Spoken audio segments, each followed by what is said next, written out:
Hello दोस्तों, स्वागत है एक बार फिर से आपका मेरे चैनल पे लीगल इज 127 पे।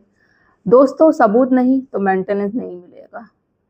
आज की इस वीडियो में मैं कैसे राजस्थान के हाईकोर्ट जजमेंट के बारे में बात करूंगी, जिसमें क्लियर मेंशन कर दिया गया है कि एविडेंस नहीं पत्नी देगी, सबूत नहीं कोई देगी तो मेंटेनेंस नहीं दिया जाएगा। जहां तक आपको पता है, मोस्टली है जो पत्नी कि भाई मेंटेनेंस की डिमांड कर देती है, पति पे झूठे केसेस लगा देती है, मेंटेनेंस डिमांड कर देती है, कोर्ट में चली जाती है। तो पति क्या सोचता है, भाई मेंटेनेंस लगा दिया गया है, कोर्ट तो अगर कोर्ट ने ऑर्डर दे दिया मेंटेनेंस लगाने का तो मेंटेनेंस देना पड़ेगा। क्यों देना पड़ेगा? पत्नी जो सिर्फ चीजें कह रही है उसका कोई सबूत तो है ही नहीं। और मैं इससे पहले भी मैंने बहुत सारी वीडियो बनाई है, बिना एविडेंस के कोई नहीं बात होता। और अभी जो ये लैंडमार्क जजमेंट आया है ना, हाई कोर्ट राजस्थान का, तो इसमें क्लियर मेंशन कर दिया गया है, भाई एविडेंस नहीं, कोई सबूत नहीं तो मेंटेनेंस नहीं दिया जाएगा। अब ये क्या है डिटेल्स में जानेंगे। चैनल पर नए जुड़े हैं तो चैनल को लाइक करना, शेयर करना, सब्सक्राइब करना बिल्कुल मत भूलिए। साथ ही बेल आइकन दबा दीजिए ताकि आपको टाइम टाइम पे मेरी वीडियो की नोटिफिकेशन मिलती रहे। तो दोस्तों, बात करते हैं अपने टॉपिक की ओर। मोस्टली यही होता है, जब भी हस्बैंड वाइफ में डिस्प्यूट होगा तो केस कर देगी, भाई झूठे आरोप लगा देगी, 498 का केस कर दिया, डीवी का केस कर दिया, साथ ही साथ मेंटेनेंस का केस कर दिया। अब ये है कि भाई मेंटेनेंस लेना है, सारी चीजें करनी है, उसको केस में भी फंसाना है, झूठे केस में उसके और उसके पेरेंट्स को, साथ ही साथ रिश्तेदारों को भी, और उससे पैसे भी लेने हैं क्योंकि हमने जो बोल दिया। अब सारी पत्नियां ये क्या करती, देखो आप भी जो इस दौर से गुजर रहे होंगे, आपके साथ भी ऐसा केस हुआ होगा या हो रहा है या होने वाला है, आपको लगता है। तो पत्नी वही आरोप लगाएगी, भाई मारता है, पीटता है, दहेज के लिए टॉर्चर करता है, या ससुराल वाले टॉर्चर करते हैं। बस वो सिर्फ लिखती है या वर्बली बोलती है। सबूत की बात की जाए तो कोई सबूत नहीं होगा।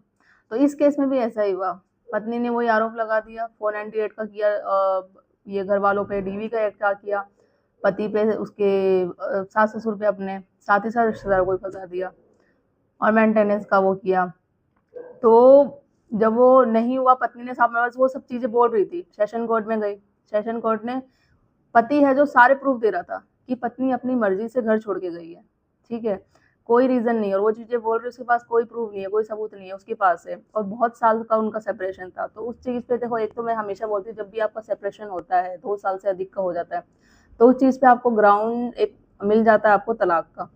सेकेंड थिंग, अपनी मर्जी से पत्नी छोड़ के गई है तो आपको मेंटेनेंस देने की जरूरत नहीं पड़ेगी। और इस केस में भी जो ये है कि जजमेंट आया राजस्थान हाईकोर्ट का, इससे भी हुआ।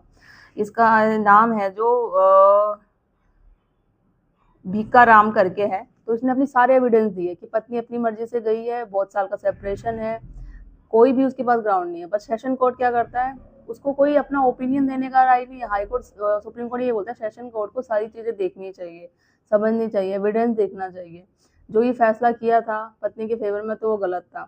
जब पति फिर हाई कोर्ट गया, राजस्थान हाई कोर्ट में, हाई कोर्ट ने सारी, जो वहाँ पे मजिस्ट्रेट जज बैठे हुए थे, सारी चीजें देखी।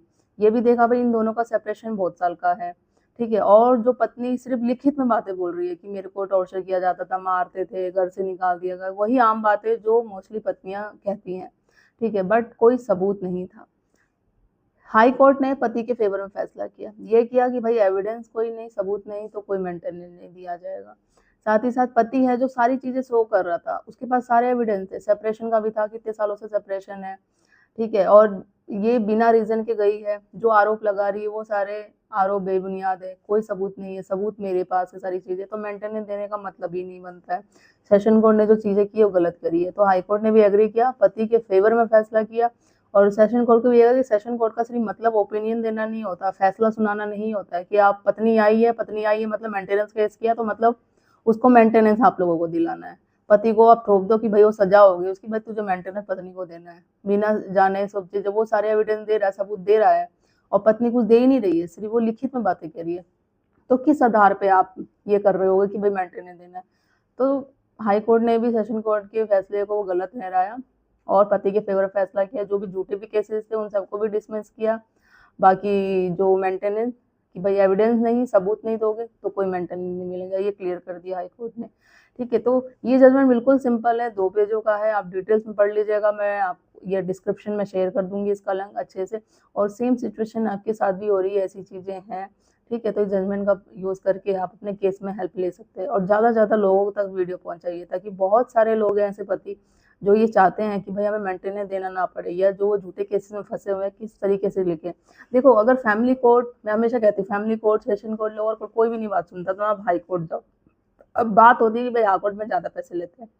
जो आप फैमिली लोअर कोर्ट में जाने के जितने पैसे खर्च होंगे ना, समझ लो उतना ही लगेंगे। यहाँ पे आपका टाइम भी होगा, फैसला भी नहीं होगा। टाइम तो बस तारीख पे तारीख मिलती जाएगी आपको, बहुत चीज़ें लटकाएँगे, ये सारी चीज़ें हैं। तो हाई कोर्ट में देखो कम से कम, जैसे मैंने कल भी बताया था, 50 से 70-80 की मैक्सिमम आपका आएगा और फैसला भी जल्दी आ जाएगा, ठीक है? तो ये चीज़ें हैं। तो जो भी पति झूठे केसेस में फँसे हुए हैं, वो जो चाह रहे हैं कि मेंटेनेंस ना दिया जाए, मेंटेनेंस ना देने के बहुत सारे ग्राउंड हैं, बहुत सारे ऐसे टेक्निकल लीगल है राइट्स आपके पास, जो आप मेंटेनेंस देने से बच सकते हैं, और या फिर अगर आपका मेंटेनेंस चल रहा है, उनको भी कम करवा सकते हैं अगर आप ना देना चाहें तो। रीज़न आप मेरे चैनल पे वीडियो जाके देख सकते हैं। मैंने बहुत सारी वीडियो बनाई है, बहुत सारे जजमेंट भी शेयर करे हैं, हाई कोर्ट, सुप्रीम कोर्ट के गाइडलाइंस भी नहीं शेयर करी है। पत्नी पढ़ी लिखी है तो आपको मेंटेनेंस देने की ज़रूरत नहीं है, वेल एजुकेटेड है, वो जॉब कर रही है या जॉब नहीं भी कर रही है ना, एजुकेटेड है, तो फिर भी मेंटेनेंस देने की ज़रूरत नहीं है। सेकेंडली सबसे बड़ा रीज़न, अगर वो अडल्ट्री में है, किसी रिश्ते में है शादी के बाद, तो आपको मेंटेनेंस देने की ज़रूरत नहीं है, और इस ग्राउंड में भी आपको डिवोर्स मिल जाएगा।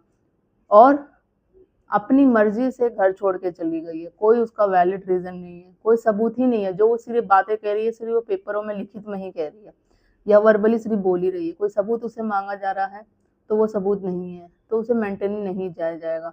यही सेम केस जो मैं राजस्थान हाई कोर्ट का बता रही हूँ, पत्नी ने जो आरोप लगा दिए, सारी चीज़ें लगा रही थी, मेंटेनेंस की डिमांड कर रही थी, बट अपनी मर्जी से गई थी, कोई भी सबूत नहीं था। पति ने सारे एविडेंस इकट्ठे किए, सब किए, उसकी सारी चीज़ें थी। जब क्रॉस एग्जामिनेशन का क्वेश्चन आया, उसने सारे अपने एविडेंस भी रखे, क्वेश्चन भी किए, सारी चीज़ें गई, हाई कोर्ट में भी गया। भाई वो चाह रहा था कि मैं केस जल्दी जल्दी खत्म करूँ, और मैं क्यों मेंटेनेंस दूँ जब मेरी गलती ही नहीं है, मैंने कुछ किया ही नहीं है, मेरे पे झूठे केसेस किए जा रहे हैं, मेरे फैमिली वालों को फंसाया जा रहा है, मेरे रिश्तेदारों को पूरे फंसाया जा रहा है, और ऊपर से मेरे पैसे भी मुझसे डिमांड की जा रही है, तो मैं क्यों दूँ? इसने सही किया था ना विक्रम ने, पूरे एविडेंस इकट्ठे किए, सब कुछ किए, अपने केस में लड़ा, हार नहीं माना, और इसका एक जजमेंट अभी भी हाई कोर्ट, सुप्रीम कोर्ट में जजमेंट के रूप में, मतलब फैसला सबको दिखाया जाता है, एग्जाम्पल दिया जाता है कि इस तरीके से करो कि अगर एविडेंस नहीं है, पत्नी एविडेंस नहीं दे रही, सबूत नहीं दे रही, तो मेंटेनेंस नहीं दिया जाएगा। तो आप अब भी अपना केस इस तरीके से लड़ो ना कि आपका भी एक जजमेंट ऐसा मिले जो high court, supreme court example के तौर पर सबको बताए कि इस तरीके से करना चाहिए। तो हार क्यों माननी है? ये जो नेगेटिविटी लोग कुछ पर अभी भी कमेंट करते हैं ना कि कुछ नहीं होने वाला, हमारा देश खराब है, हमारा कानून खराब है, ये है, वो है, तो पहले तो अपनी सोच को आप पॉजिटिव रखो। सोच पॉजिटिव रखोगे ना तो काम ज़रूर होगा। इतने सारे मैं आपको लीगल राइट्स बताती हूँ, क्या हमारे अधिकार है, किस तरीके से आप लड़ सकते हैं, क्या-क्या है, ऐसी धारा है, सेक्शन है, तो आप उनका यूज़ करके अपने केस में लड़िए ना। सिर्फ नेगेटिविटी सोचने से कुछ नहीं होगा, नेगेटिव सोचेंगे तो नेगेटिव ही होगा, पॉजिटिव सोचेंगे और पॉजिटिव ही होगा, तो ये सारी चीज़ें हैं। तो आई होप गाइस यू आपको ये वीडियो अच्छी लगी होगी, अच्छी लगी तो लोगों तक शेयर करिए, और भी लोग तो कुछ उन्हें भी हेल्प मिल सके, और मेरी वीडियो को लाइक करना, शेयर करना, चैनल को सब्सक्राइब करना बिल्कुल मत भूलिए। जल्दी मिलती हूँ मैं कैसी इंफॉर्मेटिव वीडियो के साथ, तब तक के लिए थैंक यू।